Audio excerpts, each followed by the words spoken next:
शीघ्र आसुथिबा प्रभु जीशुख्रीष्टଙ୍କ पवित्र और बहुमूल्य नाम रे निर्मल खरा यूट्यूब चैनल रे पुनर्बार आपण समस्त को स्वागत करे।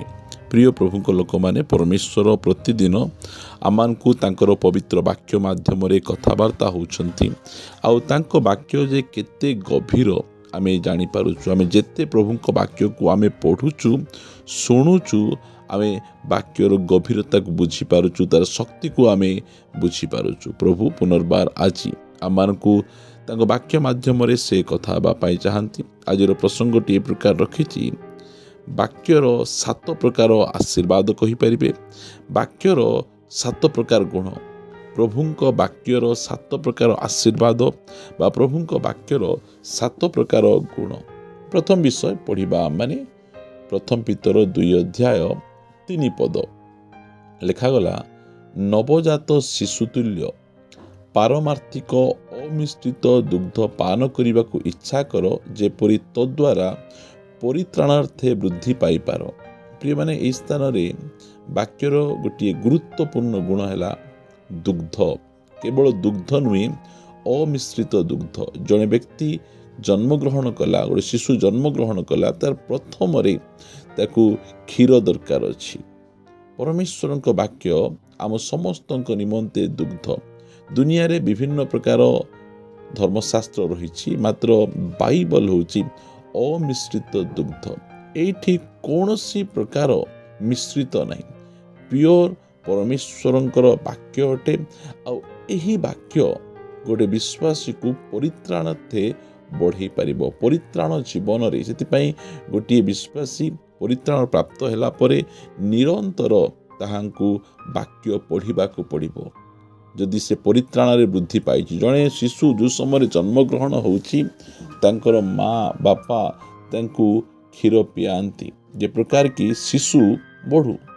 जदि से क्षीर पीब ना, माँ बापा बहुत टेंशन हो, मो छुआ क्षीर पीऊ ना। प्रिय माने परित्राण प्राप्त होइतिबा विश्वासींकर प्रथम आवश्यक है दुग्ध। परमेश्वरंकर वाक्य आमानंकर आत्मा निमंते अमिश्रित दुग्ध अटे। आ अनुरोध करे आपण सबुदिन यही वाक्य को आपण पढ़ंतु। प्रतिदिन गोटे परित्राण प्राप्त होइतिबा विश्वासी प्रभुंक वाक्य को निहाती पढ़िबार आवश्यक रही। एफिसियो 6 अध्याय आमाने पढ़िबा 17 पद, पुणी परित्राण रूप शिरस्त्राण परिधान कर एवं आत्मांकर खड्ग अर्थात ईश्वरंक वाक्य धारण कर। परमेश्वरंक वाक्य दुग्ध अटे आ परमेश्वरंक वाक्य खड्ग।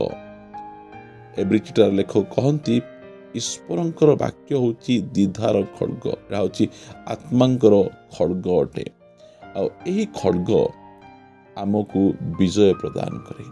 आमर शत्रु शैतान सहित युद्ध करने निमंते परमेश्वर आमान को खड्ग देइछंती।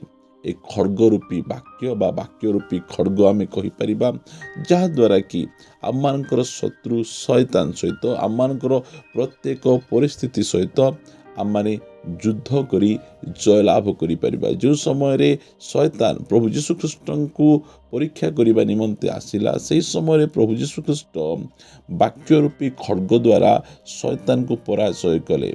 वाक्य आमान निमंते गोटे खड्ग अटे। यही खड्ग को आमे ठीक भाव में व्यवहार करिबार आवश्यक रही। एफिसियो यार 5 अध्याय 26 पद, जेपरी जल वाक्य और जल प्रक्षालन द्वारा से ताहाकु परिष्कार करी पवित्र करंती। यही वाक्य आमको जल परि अटे, आमर तृषा मेंटाए, ता सहित आमको परिष्कार करे। प्रभुंकर वाक्य जहन 17:17 लिखागला, सत्य द्वारा तुम्हें ताहांकु परिष्कार करो, पवित्र करो, कारण तुमर वाक्य तो सत्य अटे। प्रिय माने प्रभुंकर वाक्य जल सदृश अटे। यही वाक्य आमर तृषा मेंटेवा सहित आमको परिष्कार करे, आमको सफा करे, आमको पवित्र करे, कारण परमेश्वर का वाक्य एते शक्तिशाली अटे। पढ़िबा गीत संगीता पुस्तक 19 गीत यार 10 पद लिखागला, ताहा सबु सुवर्ण और प्रचुर शुद्ध सुवर्ण अपेक्षा वांछनीय आउ मधु ଓ ମଧୁ ଚାକ ଠାରୁ ସୁମିଷ୍ଟ। ପ୍ରିୟମାନେ, ପ୍ରଭୁଙ୍କର ବାକ୍ୟକୁ ମହୁ ସହିତ ତୁଳନା କରାଯାଇଛି। ଦୁନିଆରେ ଏ ପ୍ରକାର କେହି ନାହାନ୍ତି ଯାହାକୁ କି ମହୁ ପସନ୍ଦ ନାହିଁ। ସମସ୍ତଙ୍କୁ ମହୁ ଇଚ୍ଛା, ଆଉ ଏହି ମହୁ ଚାକ ଠାରୁ ମଧ୍ୟ ସୁମିଷ୍ଟ ଅଟେ। ଆଉ ଏହି ବାକ୍ୟ ଯେଉଁ ସମୟରେ ଆମେ ପଢ଼ିବା, ବାକ୍ୟ କ'ଣ କରେ? ଲେଖାଯାଏ 19 ଅଧ୍ୟାୟର 7 ପଦରେ, ସଦାପ୍ରଭୁଙ୍କ ବ୍ୟବସ୍ଥା ସିଦ୍ଧ, ପ୍ରାଣର ସ୍ୱାସ୍ଥ୍ୟଜନକ। ପ୍ରିୟମାନେ, ଏହି ପ୍ରଭୁଙ୍କର ବାକ୍ୟ ଆମର ସୁସ୍ଥତା ନିମନ୍ତେ ଲେଖାଗଲା ଯେ ସେ ଆପଣା ବାକ୍ୟ ପଠେଇବେ। ଗୀତ ସଂହିତା 107 ଗୀତର 20 ପଦ ଲେଖାଗଲା ଯେ ପ୍ରଭୁ ବାକ୍ୟ ପଠେଇବେ ଆଉ ଆମକୁ ସୁସ୍ଥ କରିବେ। ପରମେଶ୍ୱରଙ୍କ ବାକ୍ୟରେ ସୁସ୍ଥତାକାରୀ ଶକ୍ତି ରହିଛି। ସେଇଦିନ ସେ ସତ ସେନାପତି କହିଲେ, ପ୍ରଭୁ ଆପଣ ଯେ ମୋ ଘରକୁ ପାଦ ଦେବେ, ମୁଁ ଏ ପ୍ରକାର ଯୋଗ୍ୟ ନୁହେଁ, ତୁମେ ପଦେ ଆଜ୍ଞା କର, ମୋହର ଦାସ ସୁସ୍ଥ ହେଇଯିବ। ପ୍ରିୟମାନେ, ପ୍ରଭୁଙ୍କର ବାକ୍ୟର ବିଭିନ୍ନ ଆଶୀର୍ବାଦ ଗୁଡ଼ିକ ଆମେ ଦେଖୁଛୁ। କି ପ୍ରକାର ଭାବରେ ତାଙ୍କ ବାକ୍ୟ କ୍ଷୀର ପରି ଆମମାନଙ୍କୁ ପରିତ୍ରାଣରେ ବଢ଼ାଉଛନ୍ତି, ଆଉ କି ପ୍ରକାର ତାଙ୍କ ବାକ୍ୟ ଖଡ଼୍ଗ ପରି ଆମକୁ ବିଜୟ ପ୍ରାପ୍ତ ଦେଉଛନ୍ତି, କି ପ୍ରକାର ତାଙ୍କ ବାକ୍ୟ ଜଳ ପରି ଆମକୁ ପରିଷ୍କାର କରୁଛନ୍ତି, ଆଉ ମଧୁ ପରି ଆମକୁ ଉତ୍ତମ ସ୍ୱାସ୍ଥ୍ୟ ପ୍ରଦାନ କରୁଛନ୍ତି। ଆମେ ଯଦି ପଢ଼ିବା ଗୀତ ସଂହିତା 119 ଗୀତର 5 ପଦରେ ଲେଖାଗଲା ଯେ ତୁମ୍ଭ ବାକ୍ୟ ମୋ ଚରଣ ପାଇଁ ପ୍ରଦୀପ ଆଉ ମୋ ପଥ ପାଇଁ ଆଲୁଅ ଅଟେ। ପ୍ରିୟମାନେ, ଏହି ଅନ୍ଧକାରପୂର୍ଣ୍ଣ ଜଗତରେ ଆମେ କେଉଁ ଆଡ଼କୁ ଯିବା, ଆମର ମାର୍ଗଦର୍ଶକ ପରମେଶ୍ୱରଙ୍କର ବାକ୍ୟ କରିବେ।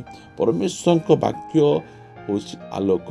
ଅନ୍ଧାରରେ ଯିବା ସମୟରେ ଆମେ ଯେଉଁ ସମୟରେ ଗୋଟେ ଟର୍ଚ୍ଚକୁ ଆମେ ମାରୁ, ଆମେ ଜାଣିପାରୁ ଯେ କେଉଁ ରାସ୍ତାରେ ଯିବାର ଅଛି, କେଉଁଟା ଠିକ୍ ରାସ୍ତା ଅଟେ। ପରମେଶ୍ୱରଙ୍କ ବାକ୍ୟ ମଧ୍ୟ ସେହି ପ୍ରକାର ଆମ ଜୀବନ ପାଇଁ ଲେଖାଗଲା 119 ଗୀତର 105 ପଦରେ, ତୁମ୍ଭ ବାକ୍ୟ ମୋ ଚରଣ ପାଇଁ ପ୍ରଦୀପ ଓ ମୋ ପଥ ପାଇଁ ଆଲୁଅ ଅଟେ। ପ୍ରିୟମାନେ, ଏହି ପ୍ରକାର ବାକ୍ୟ, ଯେଉଁ ବାକ୍ୟ କି ଆମକୁ ମାର୍ଗଦର୍ଶନ କରିବ, ଆମକୁ ଠିକ୍ ରାସ୍ତାରେ କଢ଼େଇକି ନେଇଯିବ, ଏହି ପ୍ରକାର ବାକ୍ୟ ପ୍ରଭୁଙ୍କର ଅନେକ ଦାସମାନେ ପ୍ରାର୍ଥନା କଲେ। ପରମେଶ୍ୱର ବାକ୍ୟ ଦ୍ୱାରା ସେମାନଙ୍କୁ ମାର୍ଗଦର୍ଶନ କଲେ। ପ୍ରଭୁଙ୍କର ବାକ୍ୟକୁ ପଢ଼ିବା ପାଇଁ, ପ୍ରଭୁଙ୍କ ବାକ୍ୟରେ ସମୟ ବିତେଇବା ପାଇଁ କେବେ ହେଲେ ମଧ୍ୟ ଆମେ ପଛଘୁଞ୍ଚା ଦେବା ନାହିଁ। ଆମେ ଦେଖିବା ପରମେଶ୍ୱରଙ୍କର ବାକ୍ୟ ବୀଜ ସଦୃଶ୍ୟ ଅଟେ। ପିତର ପୁସ୍ତକ ଏହାର 1 ଅଧ୍ୟାୟର 23 ପଦରେ ଲେଖାଗଲା, ଯେଣୁ ତୁମ୍ଭେମାନେ କ୍ଷୟଣୀୟ ବୀଜରୁ ନୁହେଁ ବରଂ ଅକ୍ଷୟ ବୀଜରୁ ଅର୍ଥାତ୍ ଈଶ୍ୱରଙ୍କର ଜୀବନ୍ତ ଓ ଚିରସ୍ଥାୟୀ ବାକ୍ୟ ଦ୍ୱାରା ପୁନର୍ଜାତ ହୋଇଅଛ। ପରମେଶ୍ୱରଙ୍କ ବାକ୍ୟ ବୀଜ ଅଟେ। ଆମେ ବୀଜ ବୁଣାଣି ଦୃଷ୍ଟାନ୍ତ ଆମେ ଦେଖିଛୁ। ଏହି ବାକ୍ୟ ଆମକୁ ଫଳବାନ କରେ, ଆମକୁ ବର୍ଦ୍ଧିଷ୍ଣୁ କରେ, ଆମକୁ ଫଳବନ୍ତ ହେବା ପାଇଁ ଏହି ବାକ୍ୟ ଆମମାନଙ୍କୁ ସାହାଯ୍ୟ କରେ। ପରମେଶ୍ୱରଙ୍କ ବାକ୍ୟ ଗୋଟିଏ ବୀଜ ସଦୃଶ୍ୟ ଅଟେ, ଯାହାକି ଆମକୁ ଫଳବାନ କରେ। ଆମେ ଦେଖିବା ପରମେଶ୍ୱରଙ୍କର ବାକ୍ୟ ହାତୁଡ଼ି ସଦୃଶ୍ୟ। ଯେରେମିୟ ଭବିଷ୍ୟତ ବକ୍ତା 23 ଅଧ୍ୟାୟର ଆମେ ପଢ଼ିବା 29 ପଦରେ ସେ ଲେଖୁଛନ୍ତି ଯେ ପରମେଶ୍ୱରଙ୍କର ବାକ୍ୟ ହାତୁଡ଼ି ସଦୃଶ୍ୟ। ସଦାପ୍ରଭୁ କହନ୍ତି, ଆମ୍ଭର ବାକ୍ୟ କି ଅଗ୍ନିସ୍ୱରୂପ ନୁହେଁ ଓ ପାଷାଣ ଖଣ୍ଡ ବିଖଣ୍ଡକାରୀ ହାତୁଡ଼ି ତୁଲ୍ୟ ନୁହେଁ। ଏହା ହେଉଛି ପରମେଶ୍ୱରଙ୍କ ବାକ୍ୟର ଶକ୍ତି। ପ୍ରିୟମାନେ, ଆମର ଜୀବନଯାତ୍ରାରେ ବିଭିନ୍ନ ପ୍ରକାର ପାଷାଣ ଗୁଡ଼ିକ, ଅବଷ୍ଟ୍ରାକଲ୍ ଗୁଡ଼ିକ, ସମସ୍ୟା ଗୁଡ଼ିକ ଆସେ। ସେ ସବୁକୁ ଖଣ୍ଡ ବିଖଣ୍ଡ କରିବା ନିମନ୍ତେ ପରମେଶ୍ୱରଙ୍କ ବାକ୍ୟ ଶକ୍ତିଶାଳୀ ବାକ୍ୟ ଅଟେ। ପ୍ରିୟ ପ୍ରଭୁଙ୍କ ଲୋକମାନେ, ପରମେଶ୍ୱର ତାଙ୍କର ବାକ୍ୟ ଆମମାନଙ୍କୁ ଦେଇଛନ୍ତି। ତାଙ୍କ ବାକ୍ୟ କ୍ଷୀର ପରି, ତାଙ୍କ ବାକ୍ୟ ଖଡ଼୍ଗ ପରି, ତାଙ୍କ ବାକ୍ୟ ମଧୁ ପରି, ତାଙ୍କ ବାକ୍ୟ ଜଳ ପରି, ପ୍ରଦୀପ ପରି, ବୀଜ ପରି, ହାତୁଡ଼ି ପରି, ଅଗ୍ନି ପରି। ଆମେ ଦେଖୁଛୁ ପରମେଶ୍ୱରଙ୍କ ବାକ୍ୟର ବିଭିନ୍ନ ପ୍ରକାର ପ୍ରକାଶନ ଗୁଡ଼ିକ ଆମ ନିକଟରେ ରହିଛି। ଆମମାନଙ୍କ ଜୀବନର ପ୍ରତ୍ୟେକ କ୍ଷେତ୍ର ନିମନ୍ତେ ପରମେଶ୍ୱରଙ୍କର ବାକ୍ୟ ଯଥେଷ୍ଟ ଅଟେ। ସେଥିପାଇଁ କହିବାର ମୋର ଉଦ୍ଦେଶ୍ୟ ଯେ ଆମେ ସମସ୍ତେ ପ୍ରଭୁଙ୍କ ବାକ୍ୟକୁ ଆମେ ନିରନ୍ତର ଆଉ ନିୟମିତ ଭାବରେ ଆମେ ପଢ଼ିବା, ଯାହାଦ୍ୱାରା ପରମେଶ୍ୱର ତାଙ୍କ ବାକ୍ୟରେ ରଖିଥିବା ପ୍ରତ୍ୟେକ ଆଶୀର୍ବାଦ ଗୁଡ଼ିକ ଆମେ ଯେ ପ୍ରକାର ସମସ୍ତେ ପ୍ରାପ୍ତ ହୋଇପାରିବା। ଆସନ୍ତୁ ପଦେ ପ୍ରାର୍ଥନା କରିବା। ମଙ୍ଗଳମୟ ପିତା, ଆମେ ତୁମକୁ ଧନ୍ୟବାଦ ଦେଉଛୁ ତୁମର ବାକ୍ୟ ନିମନ୍ତେ। ତୁମେ ଆମମାନଙ୍କ ନିଜ ଓଡ଼ିଆ ଭାଷାରେ ଲେଖି ତୁମ ବାକ୍ୟକୁ ଆମମାନଙ୍କୁ ତୁମେ ଦେଇଛ। ସେହି ବାକ୍ୟ ପଢ଼ି ଆମେ ଅନେକ ଆଶୀର୍ବାଦ ପାଉଛୁ। ଶୁଣୁଥିବା ପ୍ରତ୍ୟେକ ଭାଇ ଭଉଣୀମାନଙ୍କ ନିମନ୍ତେ ପ୍ରାର୍ଥନା କରେ, ନିୟମିତ ସେମାନେ ଯେ ପ୍ରକାର ବାକ୍ୟ ପଢ଼ିବେ, ବାକ୍ୟରେ ସମୟ ବିତାଇ ପାରିବେ, ଦୟାକରି ସାହାଯ୍ୟ କର। ପ୍ରାର୍ଥନା ଶୁଣିଛ, ଧନ୍ୟବାଦ ଦେଇ ପ୍ରାର୍ଥନା ପ୍ରିୟ ପ୍ରଭୁ ଯୀଶୁଙ୍କ ନାମରେ ମାଗୁଛି, ଆମେନ୍ ଆମେନ୍। ପ୍ରେଜ୍ ଦ ଲର୍ଡ। ପ୍ରଭୁ ଆପଣ ସମସ୍ତଙ୍କୁ ପ୍ରଚୁର ଭାବେ ଆଶୀର୍ବାଦ କରନ୍ତୁ। ପ୍ରଭୁ ଯଦି ଅନୁଗ୍ରହ କରନ୍ତି, ସୁଯୋଗ ଦିଅନ୍ତି, ତାହେଲେ ଆମେ ଆସନ୍ତାକାଲି ପୁନର୍ବାର ଆମେ ସାକ୍ଷାତ କରିବା। ପ୍ରେଜ୍ ଦ ଲର୍ଡ।